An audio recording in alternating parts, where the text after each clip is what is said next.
Hello प्रेमी जनों, भक्तजनों, आपको एक प्रार्थना सुनाने जा रही हूँ जो भगवान के लिए है। ध्यान से सुनिएगा।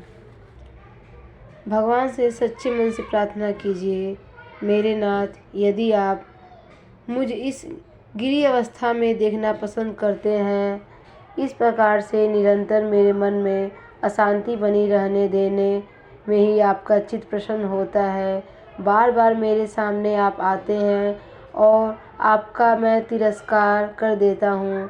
यदि इसी घृणित अवस्था में मुझे रखकर आप प्रसन्नता का अनुभव करते हैं तो फिर अपनी इच्छा पूर्ण करते हो नाथ, क्योंकि आप यदि ऐसा चाहते हैं तो इसी में मेरा परम मंगल है। परंतु यदि ये सब दोष मेरी कमी के कारण होते हैं, मेरी तत्परता की कमी के कारण, मेरे विश्वास के कारण होते हैं हो तो प्रभु अब बहुत हो चुका नाथ, अब कृपा करें इसी क्षण इन्हें गिरा दो।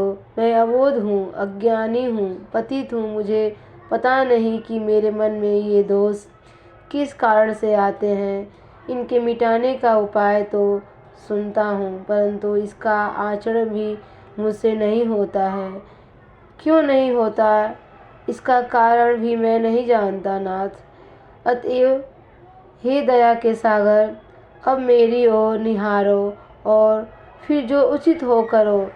शांति यदि मेरे कमी के कारण मुझे नहीं मिल रही है तो फिर मेरी कमी को मिटा दो हे नाथ, इसी क्षण मिटा दो हे नाथ। और यदि तुम्हारी इच्छा से शांति मिल रही हो तब तो मुझे कुछ कहना है ही नहीं प्रभु। यह शांति ही मेरा परम प्रिय धन है। मैं ऐसा अनुभव करने लगूं क्योंकि तुम मेरे स्वामी हो, तुम्हारा मुझ पर पूर्ण अधिकार है। मैं तुम्हारी वस्तु हूँ, तुम जैसा रखना चाहो वैसा ही रखो प्रभु, वैसा ही रखो प्रभु। जय श्री कृष्ण।